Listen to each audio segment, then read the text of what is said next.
Good morning प्यारे बच्चों. Once again a warm welcome to all of you in my physics class.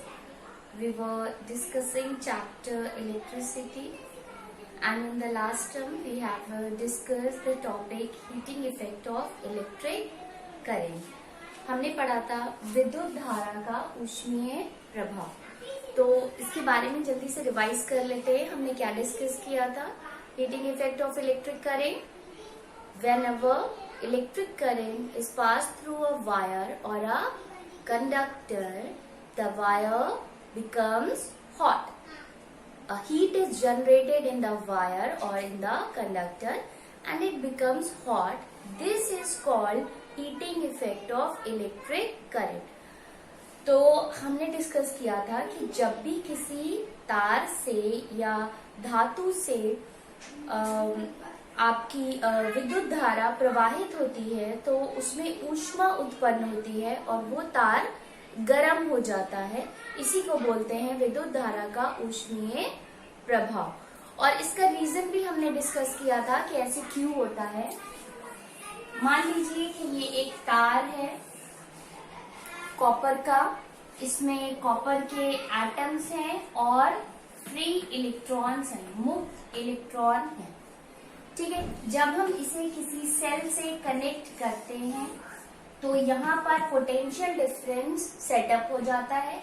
ये side negative, ये side positive.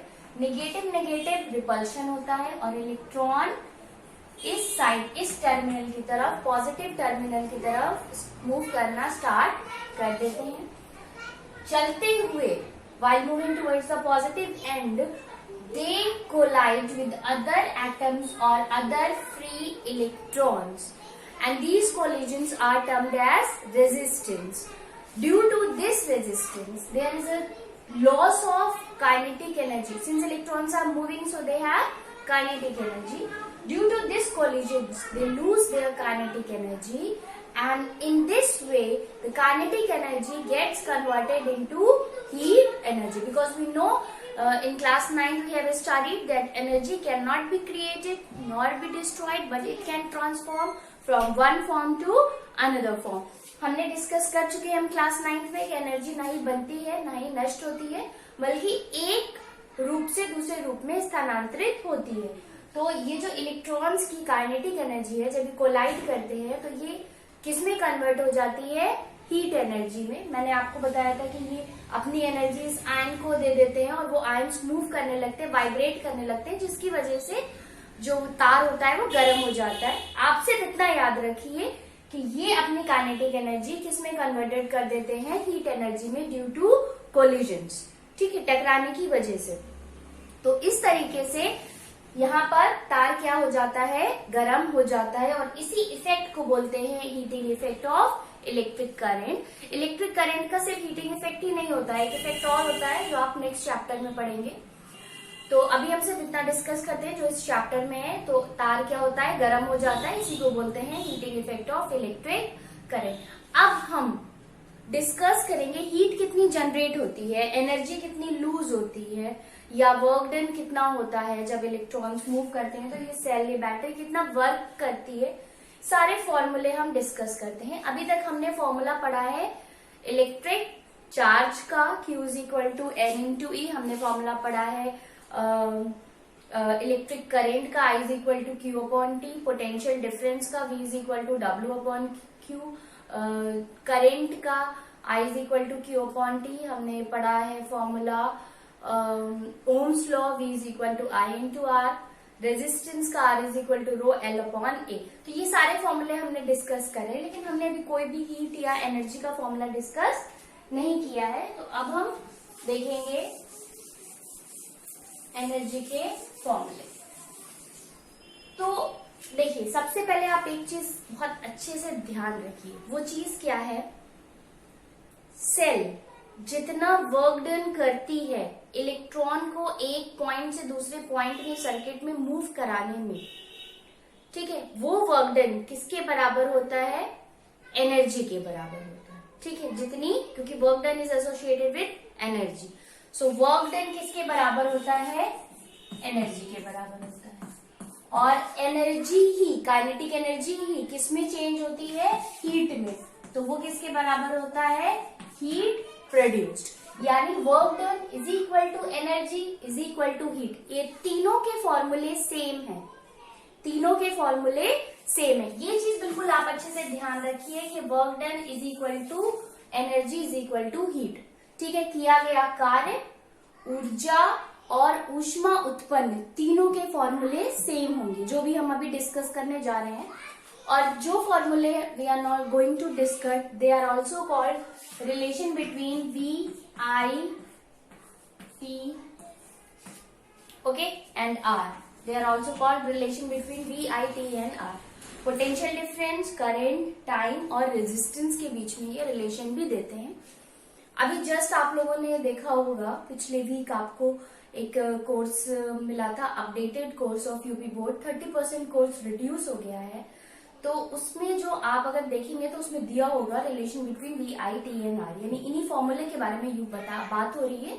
ये आपका short questions में, एमसीक्यूज में पूछे जाते हैं और इन पे बेस्ड न्यूमेरिकल्स आते हैं और कभी कभी डेरिवेशन भी आ जाता है। तो सबसे पहले हमने फॉर्मूला पढ़ा था कि potential difference V is equal to W upon Q, हमने ये पढ़ा था। यहां से हम कह सकते हैं W is equal to V into Q, okay, W is equal to V into Q, cross multiplication हो गया। अब करंट का हमने क्या फॉर्मूला पढ़ा है? Current is equal to charge upon time. So यहां से Q इज इक्वल टू क्या आ जाएगा? I into T. तो ये वैल्यू यहाँ पे अगर हम पुट कर दें तो हमें क्या मिल जाएगा? V into I into T. तो हमें अपना पहला फॉर्मूला मिल गया, W is equal to V into I into T. Okay, this is our first formula. यहां पर हम 3 फॉर्मूले देखेंगे, 3 फॉर्मूले we will see here that connect potential difference, current, time and resistance together. 3 फॉर्मूले होंगे, आप कह सकते हैं कि 3 माता के रूप होंगे। तो एक जिसमें से एक रूप है V into I into T, ठीक है। तो ये आपकी एक रूप है माता जी का। तो दूसरा रूप देखते हैं क्या होगा, इसी रूप में से निकालेंगे।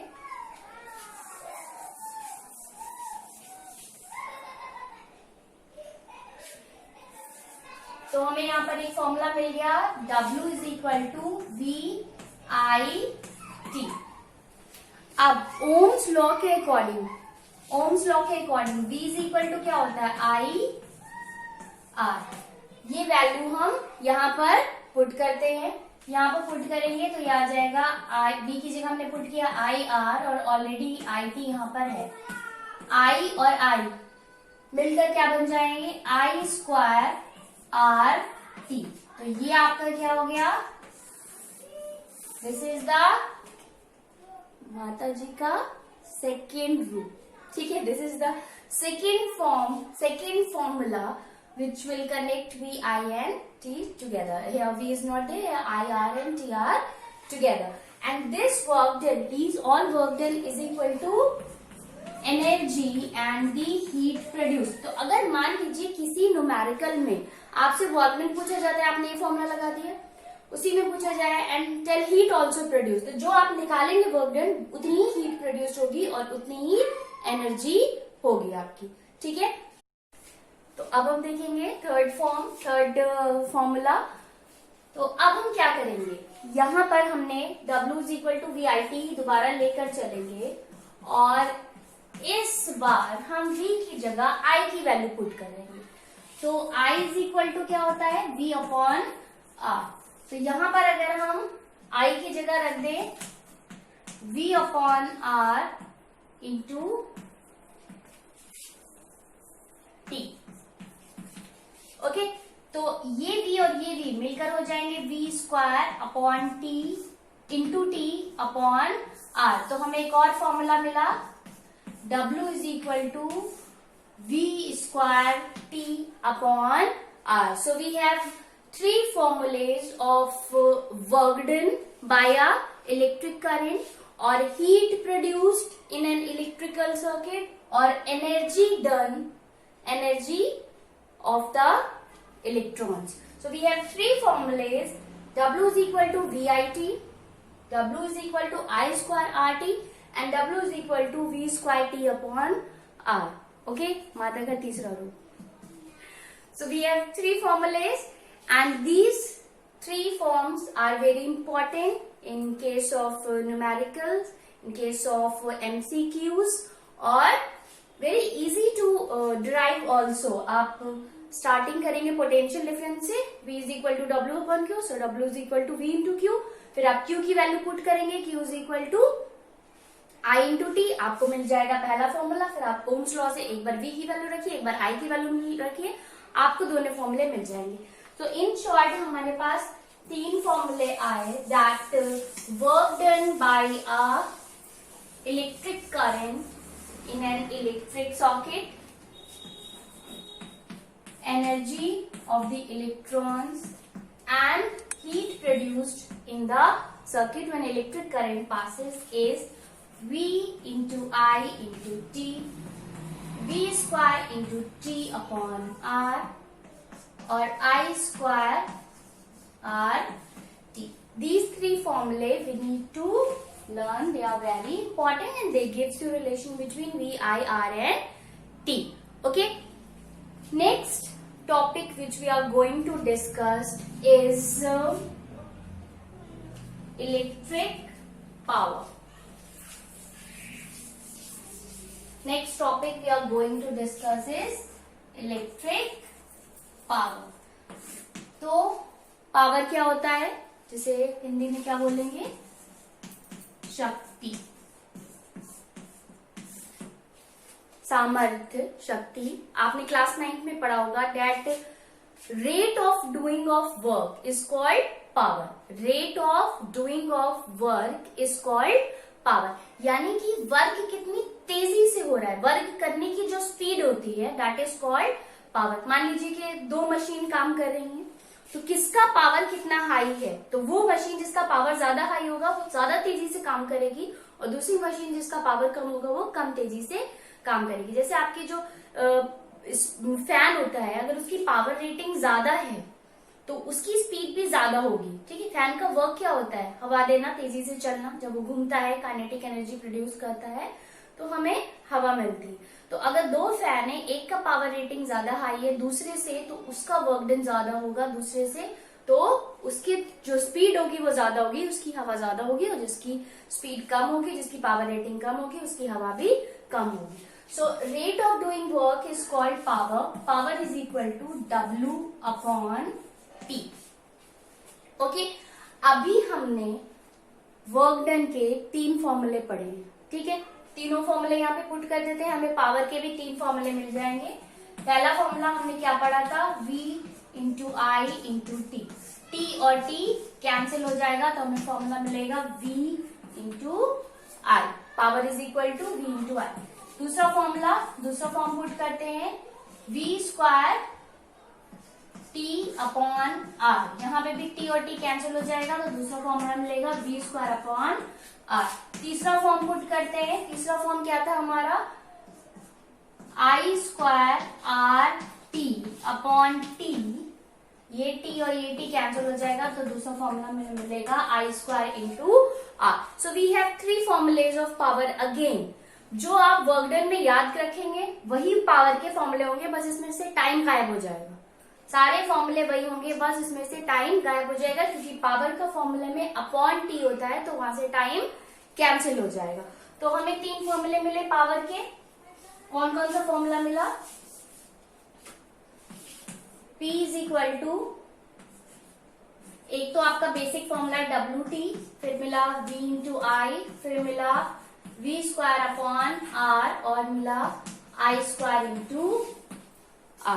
तो ये डिपेंड करेगा कि आपका न्यूमेरिकल में क्या दिया हुआ है. अगर आपको करंट और रेजिस्टेंस दिया तो आप ये फॉर्मूला यूज करेंगे. अगर आपको वोल्टेज और रेजिस्टेंस दिया तो आप ये वाला फॉर्मूला यूज करेंगे. अगर आपको वोल्टेज और करंट दिया तो आप ये यूज करेंगे. और अगर आपको वर्क डन और टाइम दिया है तो आप बेसिक फर्स्ट फॉर्मूला यूज करेंगे। So this is the power. और अच्छा, वर्क की एनर्जी क्या होती है? सॉरी, नॉट एनर्जी, वर्क की यूनिट क्या होती है? वर्क की यूनिट होती है जूल। पावर की यूनिट क्या होती है? पावर की यूनिट होती है वॉट।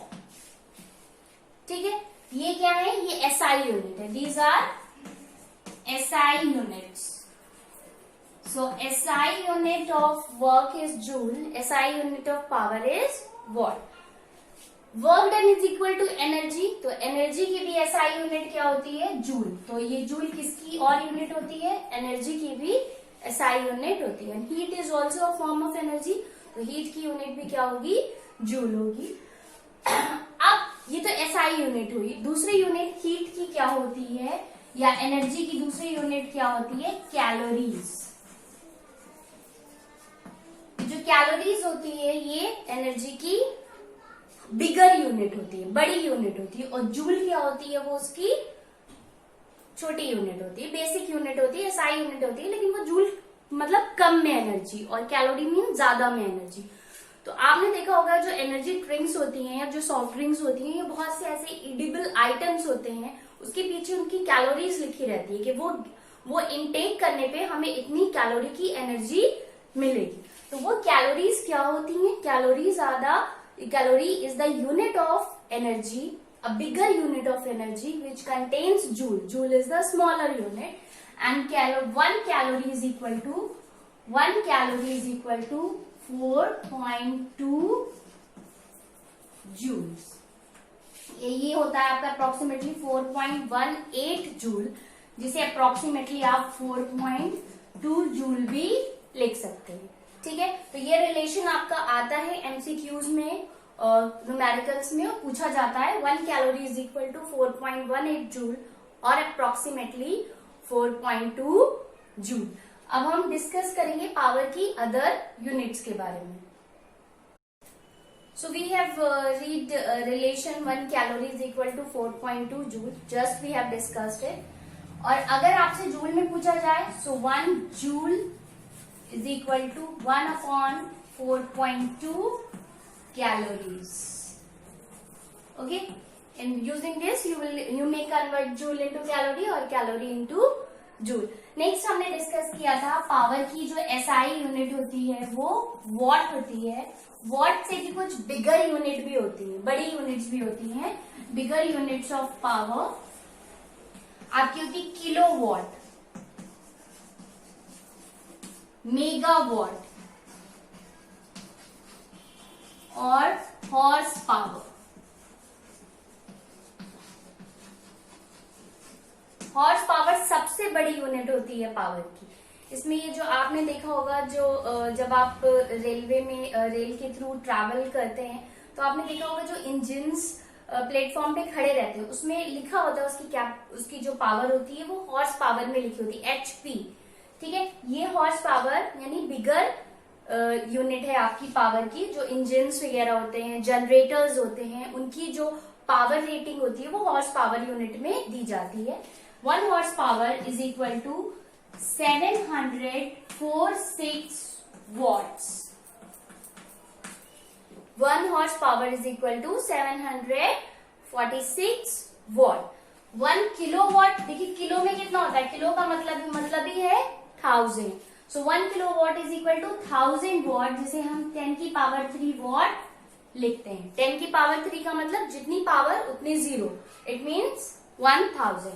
1 मेगा वॉट में कितने वॉट होते हैं? 10 to the power 6 watts. Okay, तो ये लिखने में इजी करने के लिए कि हम इतने जीरो ना लिखने पड़े, हम उसे पावर्स में लिखते हैं। दैट 1 किलो वॉट इज 10 की power 3 watt and 1 mega watt is 10 to the power 6 watts. ये रिलेशन आपको याद रखना है कि 1 हॉर्स पावर कितना होता है, 1 मेगा पावर कितना होता है, 1 किलो वॉट कितना होता है, 1 मेगा वॉट कितना होता है, 1 किलो वॉट और 1 हॉर्स पावर में कितने वॉट्स होते हैं, जूल में कितनी कैलोरीज होती हैं, कैलोरी में कितने जूल्स होते हैं। नेक्स्ट टॉपिक है हमारा जूल्स लॉ ऑफ हीट। तो जूल का ऊष्मीय नियम। ठीक है, जूल का ऊष्मीय नियम, या जैसे हम बोलेंगे जूल्स लॉ ऑफ हीट। अभी हमने जो हीट के या वर्क डन के या एनर्जी के 3 फॉर्मूले पढ़े थे, उसमें से जो फॉर्मूला होता है H is equal to I square R T, यही होता है जूल्स लॉ ऑफ हीट। उसमें से इस फॉर्मूले को ही आप समझिए बोलते हैं जूल्स लॉ ऑफ हीट। ये जो साइंटिस्ट ने जो ये फॉर्मूला डिराइव किया था, इसके बेसिस पे उन्होंने एक लॉ डिफाइन किया था जिसे बोलते हैं Joule's law of heat. According to this law, a heat produced in a conductor or in the circuit or in a wire is directly proportional to the square of the current, directly proportional to the resistance of the circuit, and directly proportional to the time for which current is flowing. Very easy. But only understand this, that this formula is called Joule's law of heat. I square RT, not VIT, not V square T upon R. Only the formula I square RT is called Joule's law of heat. और फिर इस फॉर्मूले से ही आप law को define कर देंगे। Formula क्या कहता है? H is equal to I square R T. तो H is directly proportional to the I square, H is directly proportional to the R, and H is directly proportional to the T. अब इसका मतलब क्या है? What does it mean? हमने कहा whenever current passes in a wire, it produced heat, and heat so produced is proportional to the square of the current. यानी circuit में जितनी करंट फ्लो कर रही है उसके स्क्वायर के बराबर हीट जनरेट होती है। यानी अगर 2 एम्पियर करंट फ्लो कर रही है तो हीट कितनी किस प्रोपोर्शन में जनरेट होगी? 4 के प्रोपोर्शन में जनरेट होगी। सर्किट का जो रेजिस्टेंस होता है, जितना हाई रेजिस्टेंस होगा उतनी ज्यादा हीट प्रोड्यूस होगी, जितना कम रेजिस्टेंस होगा उतनी कम हीट प्रोड्यूस होगी। तो देखिए, हमने कहा कि जब इलेक्ट्रॉन्स को, फ्री इलेक्ट्रॉन्स को कोलिजन्स मिलते हैं तो उसकी काइनेटिक एनर्जी हीट एनर्जी में चेंज हो जाती है। तो यानी रेजिस्टेंस मिलता है इलेक्ट्रॉन को, तो जितना ज्यादा रेजिस्टेंस मिलेगा उतनी ज्यादा हीट प्रोड्यूस्ड होगी। तो जो ऐसी डिवाइसेस होती हैं जिनमें हम करंट के हीटिंग इफेक्ट को यूज करते हैं बेनिफिट की तरह, जैसे इलेक्ट्रिक बल्ब, जैसे इलेक्ट्रिक हीटर, ठीक है, और आयरन, इलेक्ट्रिक आयरन, तो इसमें हम क्या करते हैं? करंट के हीटिंग इफेक्ट का यूज करते हैं। ये हीटिंग प्रॉपर्टी का यूज करके इसको हम अपने डेली लाइफ में यूज करते हैं।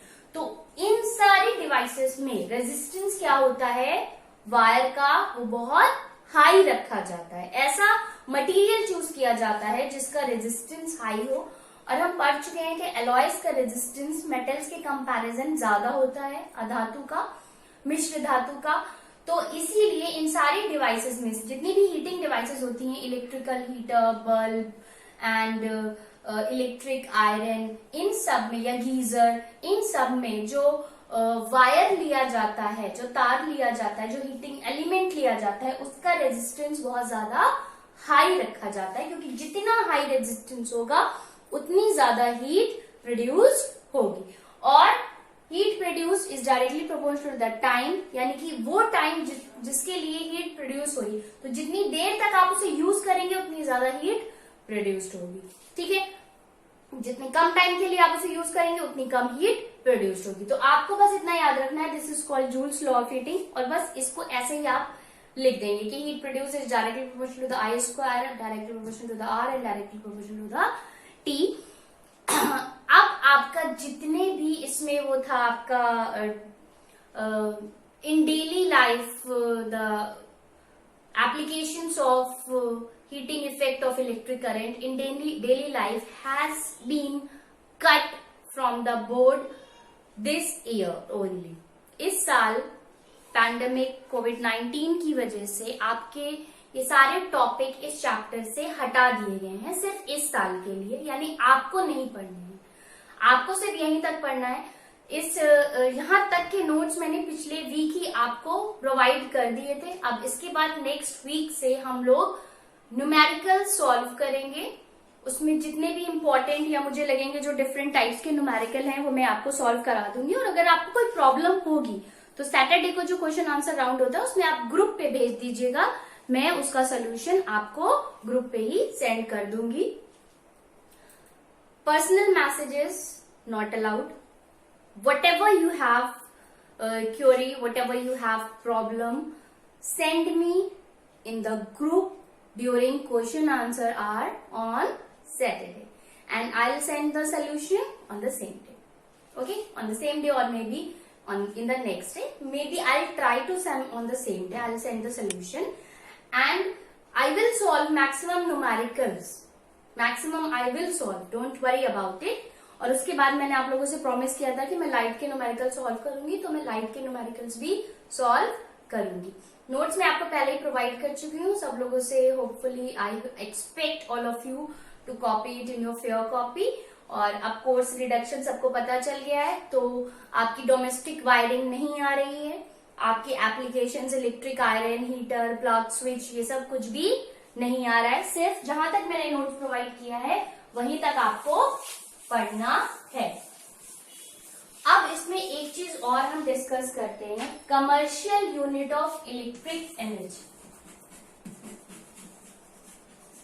Commercial unit of electrical energy. देखिए, आप सबके घर में इलेक्ट्रिक मीटर है और सबके घर में ऑफ कोर्स बिल आता ही होगा. ठीक है, तो आप बिल में देखते हैं सबसे नीचे लिखा होता है अमाउंट से ऊपर यूनिट्स कंज्यूम्ड. तो वो जो यूनिट होती है, वो यूनिट क्या होती है? वो यूनिटी सॉरी, वो यूनिटी कमर्शियल यूनिट है इलेक्ट्रिकल एनर्जी की. 1 unit is equal to 1 kilowatt hour. यानी कि देखिए, हमने भी कहा ना कि power is equal to W upon T and W is equal to energy. So energy is equal to power into time. ठीक है, तो जितने भी अप्लायंसेस हम यूज करते हैं, कितने कितने टाइम के लिए यूज करते हैं, उसकी पावर से टाइम को मल्टीप्लाई कर दिया जाता है, और यहां से इलेक्ट्रिकल एनर्जी की यूनिट निकली कि अगर पावर किलोवाट में हो और टाइम आर में हो तो उसे बोलते हैं किलोवाट आर. और ये बिगर यूनिट है इलेक्ट्रिकल एनर्जी की. जूल्स में इसलिए नहीं लिखी जाती क्योंकि जो हमारा कंजम्पशन होता है वो इतना ज्यादा होता है कि अगर वो जूल्स में लिखेंगे तो वो बहुत बड़ा अमाउंट होगा. मतलब कंजम्पशन का चार्ज तो उतना ही होगा, लेकिन वो जो अमाउंट होगा कि इतने लाख जूल, तो वो देख के ही पता चला किसी को हार्ट अटैक आ गया. तो इसलिए जूल्स में नहीं लिखते हैं क्योंकि वो बहुत स्मॉलर यूनिट है. बिगर यूनिट में लिखते हैं. If power is taken in kilowatt and time is taken in hour, then the unit of electrical energy 1 kilowatt is equal to 1 unit which we consume in our home, in offices or in any other factory or in our daily life. तो जो भी आपका metre होता है उसे kilowatt hour metre बोलते हैं क्योंकि वो किलोवाट आर में होता है और यूनिट किलोवाट आर में भी होती है, में ही होती है. 1 unit is equal to 1 kilowatt hour. अब आपको यहां पर ये याद रखना है कि 1 किलोवाट आवर कितने जूल के बराबर होता है. हमने कहा ना जूल छोटी यूनिट होती है, बड़ी यूनिट होती है. तो 1 kilowatt hour is equal to 3.6 into 10⁻⁶ joules. ये रिलेशन आपको याद रखना है. 1 kilowatt is equal to 3.6 into 10⁻⁶ joule. This relation you need to remember. Okay, that is all of this chapter electricity. सिर्फ इतना ही आपका आ रहा है इस साल, बाकी का और कुछ भी नहीं आएगा. जितना भी बुक में आपके और दिया हुआ है डोमेस्टिक वायरिंग और इलेक्ट्रिकल अप्लायंसेस वो सब नहीं आ रहे हैं. अब हम सॉल्व करेंगे न्यूमेरिकल. तो नेक्स्ट रन से मैं आपको न्यूमेरिकल सॉल्व कराऊंगी और एक बार सारे न्यूमेरिकल आपकी जो प्रॉब्लम्स होंगी वो भी मैं सॉल्व करके, जब ये चैप्टर कंप्लीट हो जाएगा, नोट्स तो हो गए हैं, एक्सप्लेनेशन भी हो गया है, सिर्फ न्यूमेरिकल्स बचे हैं, उसके बाद मैं आपका लाइट चैप्टर में आऊंगी. आप लोगों ने कहा था कि न्यूमेरिकल्स नहीं हुए हैं, और फिर हम नेक्स्ट और लास्ट चैप्टर स्टार्ट करेंगे. So that is all for today. Have a nice day.